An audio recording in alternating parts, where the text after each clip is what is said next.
Stalking ಅಂದರೆ ಏನು, ಅದೇನಕ್ಕೆ use ಆಗುತ್ತೆ, ಅದರಿಂದ ನಮ್ಗೇನು ಬೆನಿಫಿಟ್ಟು?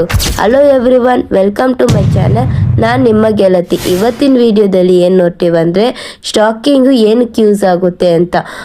ಇವಾಗ ನಾನು ಆಲ್ರೆಡಿ ಎಣ್ಣೆನ ಹಾಕಿ ಆಲ್ರೆಡಿ ಡಯಲೈಸ್ ಆಗುತ್ತೆ. ಇದು ಹೆಂಗೆ ಚೆಕ್ ಮಾಡೋದಂದರೆ ಮೇಲ್ಗಡೆ ರೆಡ್ಡಿಶ್ ಆಗಿರುತ್ತೆ, ಒಳಗಡೆ ಗ್ರೀನ್ ಆಗಿರುತ್ತೆ. ಅದಾದ ನಾನು ಲೈಟಾಗಿ ಸ್ವಲ್ಪ ನೀರು ಹಾಕ್ಕೊಂಡು, ತುಂಬ ಗಟ್ಟಿ ಇತ್ತು ಅದನ್ನ ಸ್ವಲ್ಪ ತೆಳ್ಳಗೆ ಮಾಡ್ಕೊಳ್ಳಿ. ತುಂಬ ನೀರು ಹಾಕಬೇಡಿ, ಸ್ವಲ್ಪ ಹಾಕಿ ಮಿಕ್ಸ್ ಮಾಡ್ಕೊಳ್ಳಿ. ಅದಾದಮೇಲೆ ನಾನು ಒಂದು ಗ್ಲಾಸಲ್ಲಿ ಒಂದು ಕವರ್ ಹಾಕ್ಕೊಂಡು ಸ್ಟಾಕಿಂಗ್ ಹಾಕ್ಕೊಂಡ್ರೆ, ಅದೇ ಕವರ್ ನಾನು ನಾರ್ಮಲ್ ಕವರ್ ಯೂಸ್ ಮಾಡಿ, ನೀವು ಪೈಪಿಂಗ್ ಬ್ಯಾಗ್ ಥರ ಪೈಪಿಂಗ್ ಕವರ್ ಬರುತ್ತೆ ಅದೇ ಯೂಸ್ ಮಾಡಬೇಕು.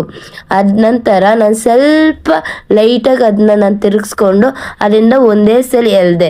ನಾನು ಯಾಕೆ ಸ್ಟಾಕಿಂಗ್ ಯೂಸ್ ಮಾಡಿಕೊಂಡೆ ಅಂದರೆ ಇದರಲ್ಲಿ ಕಟ್ಟಿಯಾಗಿರುತ್ತೆ, ಅದೆಲ್ಲ ಬರೋಕ್ಕೆ ಅಷ್ಟೇ ನಾನು ಸ್ಟಾಕಿಂಗ್ ಯೂಸ್ ಮಾಡೋದು.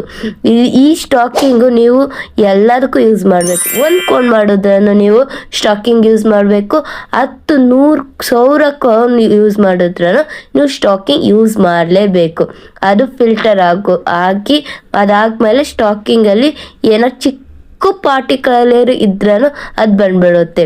ಈ ವಿಡಿಯೋ ನಿಮಗೆ ಇಷ್ಟ ಆಗೋದ್ರೆ ಲೈಕ್ ಮಾಡಿ, ಮುಂದಿನ ವಿಡಿಯೋಕ್ಕೆ ಫಾಲೋ ಮಾಡ್ಕೊಳ್ಳಿ. ನಿಮ್ಮ ಮನೆ ಫಂಕ್ಷನ್ಗೂ ನಾವು ಮೆಹಂದಿ ಹಾಕ್ಬೇಕಂದ್ರೆ ನಮ್ಮನ್ನು DM ಮಾಡಿ. ಧನ್ಯವಾದಗಳು.